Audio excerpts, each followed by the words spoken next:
Фазкуруни азкуркум. Алла Тағала айтады, мені еске алыңдар, мен сендерді еске аламын дейді. Әлемдердің Раббысы болған Алла сені еске алса, сен ең бақытты адам емессің бе?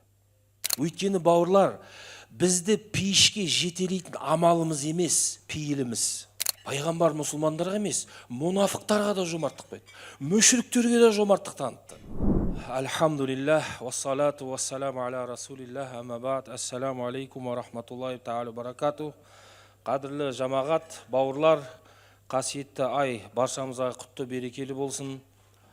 Бүгінгі кештің енді ауыз ашармен қатар қандай бір шара екендігін түсіндіңіздер. Бұл кештің ерекшелігі, бауырлар, бұл барлығымыздың илеп жатқанымыз бір тері ғой негізінде.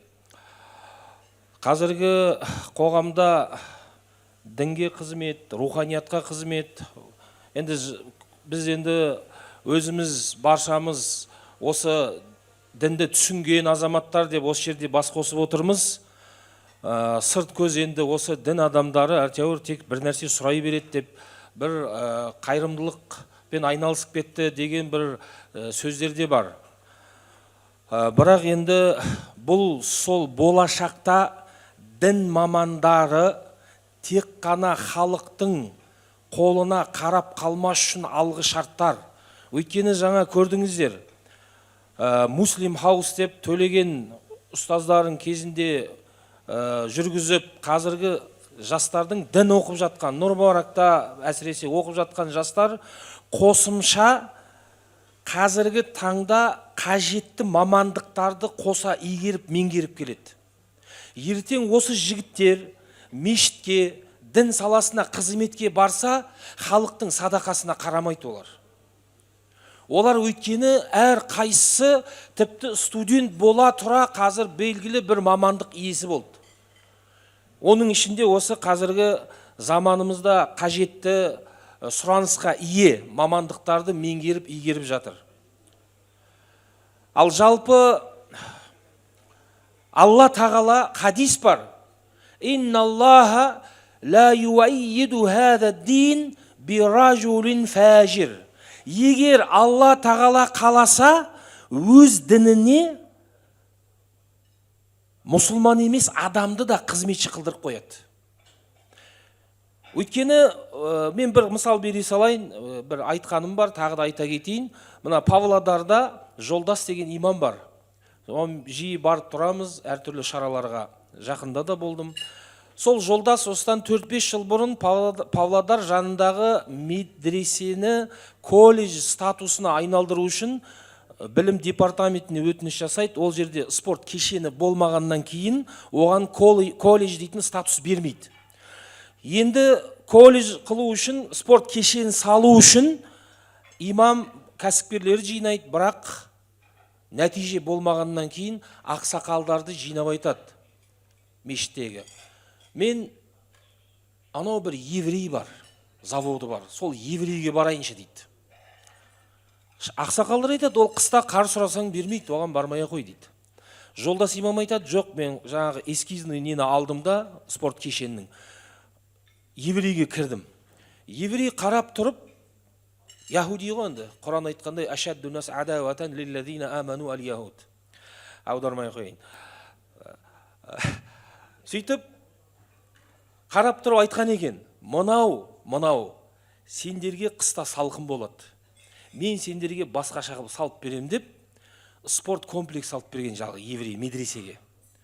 Мен барып көрдім, кірпіштен отоплениесін жүргізген, осындай үлкен спорт кешенін керемет қылып салып берген. Яғни Алла Тағаланың дініне егер біз қызмет етпесек, басқаларды Алла қызметші қылып қояды, ол проблема емес. Сонымен қатар бауырлар, мен бір нәрсе айта кетейін енді, жалпы төлеген ұстазға Алла разы болсын. Негізі бұл жерде жетістікке жетіп жүр. Оны жетістікке жеткізіп жүрген нәрсе ықыласы. Енді жақсының жақсысын айт дейді ғой енді қазақта. Ва амма би ни'мати раббика фахаддис дейді, білесіздер. Раббыларыңның нығметін көріп тұрсыңдар ма, айтыңдар дейді Алла Тағала. Өйткені нығметті айту оның шүкірі дейді ғалымдарымыз. Өйткені Алланың бір нығметін көрсету, айту, жеткізу, оның бейне бір шүкірі дейді. Сондықтан ықыласты болсақ, ниетіміз дұрыс болса, Алла тағала бізге береді, мына дүниеде де, ақиретте де. Өйткені бауырлар, бізді пейішке жетелейтін амалымыз емес, пейіліміз. Естеріңізде болсын. Сол үшін пайғамбар саллаллаху алейхи вассалам айтады, амалымен ешкім жәннатқа кірмейді дейді. Ойың дұрыс болсын. Көмектесе алмадың ба? Пайғамбар білесіңдер о хадисін. Аннан набия саллаллаху алейхи вассалам кана ажвадан нас. Бұл Бұхариде де, Муслимде муттафақун алейхи 100% сенімді хадисте пайғамбар саллаллаху алейхи вассаламның хадисіне былай дейді. Сахабалар айтады, пайғамбарымыз ең жомарт адам еді дейді. Кана ажвадан нас. Ва кана ажвада ма якуну фи рамадан хина ялқау Жибрил. Оның Рамазанда жомарттығы еселене беретін еді. Тіпті желде жүйрік жомарт болатын еді дейді. Бірақ пайғамбар бай болды ма? Пайғамбар бай болған жоқ. Пайғамбардың ішетін асы болған жоқ қой. Қалай жомарт? Оның жаны жомарт еді, бауырлар. Оның көңілі жомарт еді. Ол мейірімділікте жомарт еді. Ол кешірімде жомарт еді. Қолына бірдеме түсті ме, мен ештеңе алып қалмайым деп. Бұхариде бар ғой. Хаким бин Хизам сұрақ келген кезде, берет, бітіп қалады. Манафида индау дейді хадисте. Бітіп қалды дейді пайғамбарда. Сонда айтады, мен өзіме ештеңе алып қалмайым. Сұрақ келген бәріне берген пайғамбар. Тіпті кейде Жәбірдің түйесін сатып алғанда білесіз ғой, түйесін сатып алады да, ақшасын береді, түйесін алмай қояды. Жомарттығын қара сен. Пайғамбар мұсылмандарға емес, мұнафықтарға да жомарттық қойды. Мүшриктерге де жомарттық танытты. Өйткені оларға адам ретінде қарады да. Адам ретінде оларға мейірімділігіменен, білесіңдер, о Сафуанға 100 түйе берді, 100 түйе берді. Сафуан кім еді? Мұны мүшрик еді ол, мүшрик. Муслимде хадис келеді. Алла елшісі маған беріп жатыр. Мүшрикке 100 түйе берді пайғамбар, қараңыз. Сен бауырыңа 100 түйе бере алмайсың қазір, 100-мен 1 түйе. Бірақ иманын құтқарды. Көрдіңіз бе? Бірақ осы хадисте бір қызығы, пайғамбар саллаллаху алейхи вассалам кана ажвадан нас, ең жомарт адам еді. Кана ажвада ма якуну фи Рамадан. Рамазанда оның жомарттығы еселене түсетін еді. Хина ялқаху Жибрил. Кана Жибрил ялқаху фи кулли лейлатин мин шахр Рамадан. Рамазанның әрбір түнінде Жибрил алейхиссалам пайғамбарымызбен жолығып, кана ятадарасул Құран. Олар Құранды оқитын еді бір-біріне. Құранды оқып бір-біріне, Құранды тапсырып, оқып, дәріс деген оқу бұл жерде тек қана жаңағы мағынасын түсініп, жай ғана оқу емес. Демек Құран оқитын еді. Неге? Өйткені бұл ай, бауырлар, Құран айы. Шахру Рамадан аллази унзила фихил Құран. Түсінікті? Бұл Құран айы. Бірақ бір қызығы, пайғамбарымыз саллаллаху алейхи вассалам Құранда мынадай аят келеді. Алла тағала айтады. Қала расулу. Алла елші айтып жатыр дейді. Алла айтады. Пайғамбар айтып жатыр. Қала расулу. Я Рабби, я Раббым. Инна қауми, менің қауымым, иттахаду хадал Құр'ана махжура. Бұл Құран тастап қойды менің қауым дейді. Менің қауымым, я Алла, бұл Құранды тастап қойды бұлар дейді. Қазір осы жерде отырғандардың көпшілігі Құран оқи алмайды. Оқығандар Құранды түсіне алмайды. Түсінгендер Құранға сай амал етпейді. Солайша біз Құранды тастап қойдық. Сол үшін Құран не бұйырады бізге? Біз оны түсінбейміз ғой. Құранды түсінбегеннен кейін біз әртүрлі коучтарға жүгініп жатырмыз. Ал пайғамбар саллаллаху алейхи вассалам осы айда Құран түсті, және сол Құранды әр түні оқып тұратын еді. Сол үшін бауырлар, Құраннан теріс айналмаңыздар. Өйткені Алла тағала Құранда айтады. وَمَنْ أَعْرَضَ عَنْ ذِكْرِ فَإِنَّ لَهُ مَعِيشَةً ضَنْكَ. Кімде-кім менің Құранымнан теріс айналса, Құранымды тастап қойса, оған қиын өмір береміз дейді Алла тағала. Қиямет күні оны соқыр қылып тірілтеміз дейді. Сол кезде айтады адам: "Я Алла, лима хашартани ама қад кунту басира, ва қад кунту басира", мен көзім көретін еді ғой, неге мені соқыр қылып тірілттің дейді Алла Тағала айтады. Пенде айтады Алла Тағала. Сонда Алла Тағала айтады: "Ва кадалика ататка аятуна фанасита". Менің аятым келген кезде сен соны ұмыттың ғой дейді Алла Тағала. Менің аятым келді ғой саған, сен соны ұмыттың ғой, фанасита. Ва кадалика ал-йаума тунса, бүгін сен ұмытыласың дейді солайша. Сен Алланың аятын ұмытып кеттің ғой. Алланың аяты, Алла Тағала тек қана жазбаша аят берген жоқ саған. Құран жазбаша аят, жана мына әлем екінші аят. Әлемді жазып жатыр ғой Алла Тағала. Құдірет қаламымен сәт сайын жаратып жатыр, жасап жатыр, өсіріп жатыр, өзгертіп жатыр, қозғап жатыр. Солай ма? Әлем қозғалыста ма? Атом молекуладан бастап планеталар, галактикаларға дейін Алла сәт сайын жазып жатыр ғой. Сен оқыдың ба оны? Сен ұмыттың ғой оны. Сен көрмедің оны. Сол үшін бауырлар, Алла Тағала құдси хадис айтады: "Иза закарани абди фи нафсихи закартуху фи нафси". Егер құлым мені өз ішінен еске алса, Раббысын Алланы еске алса, мен оны еске аламын дейді. "Иза закарани абди фи малаин", көпшілік жерде, осындай жерде еске алса, закартуху фи малаин хайрун мин, мен оны одан да көп, одан да хайырлы жерде еске аламын дейді. Фазкуруни азкуркум. Алла Тағала айтады: "Мені еске алыңдар, мен сендерді еске аламын" дейді. Әлемдердің Раббысы болған Алла сені еске алса, сен ең бақытты адам емессің бе? Тоқаев құрылтайда сенің атыңды атап, пәленше деп сені айтса, сен бұл жерде отыра алмайсың қазір. Солай ма? Мемлекеттің басшысы сенің атыңды атаса, сен отыра аласың ба? Әлемдердің Раббысы сені есіңе алам дейді.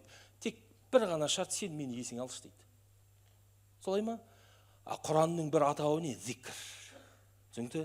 Алланы еске алу, Алламен тілдесу, оның Құранын оқы болды. Өкінішке орай, сен Раббыңнан келген СМС-ті оқи алмай отырсың ғой. Солай ма? Көпшілік оқи алмайды.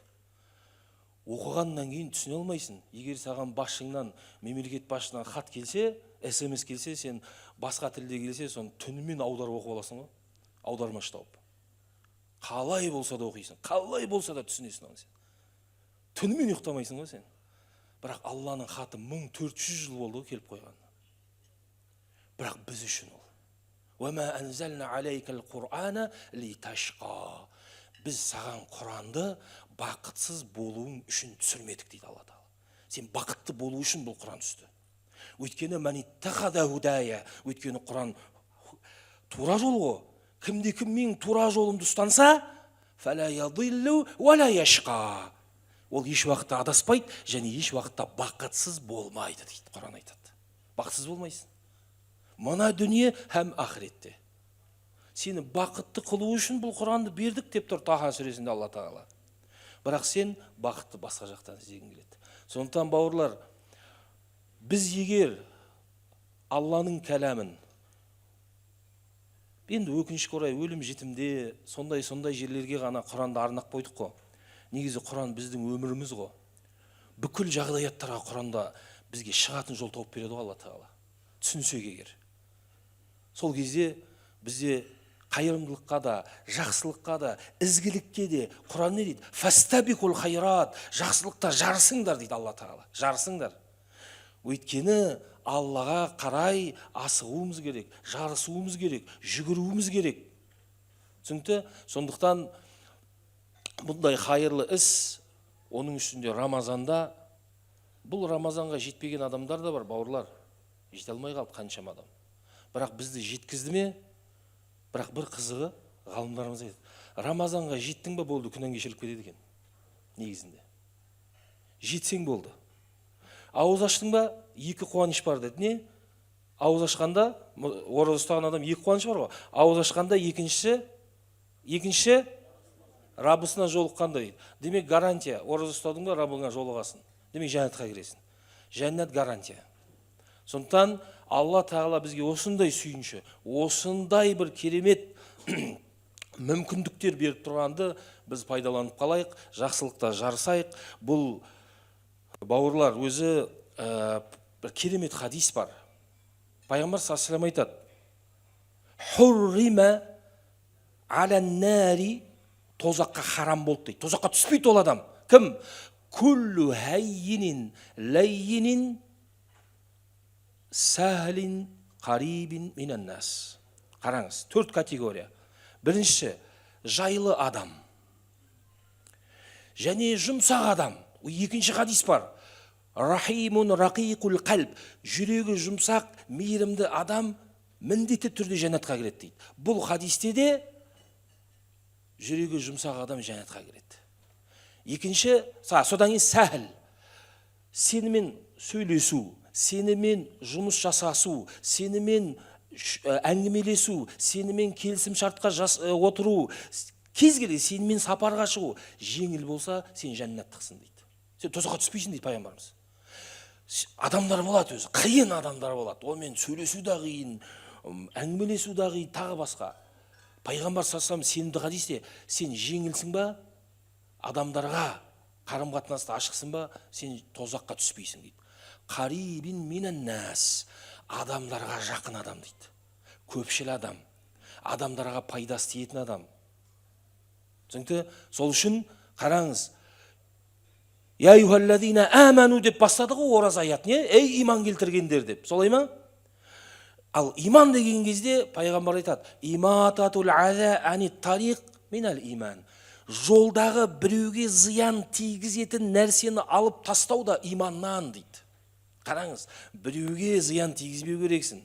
Сен тек қана ла илаха иллалла емес қой. Әл-хаяу минал иман. Ұят та иманнан. Тағы бір хадис бар: ла тадхулул жанна дейді. Жәннатқа кірмейсіңдер дейді. Хатта ту'мину, иман келтірмейінше.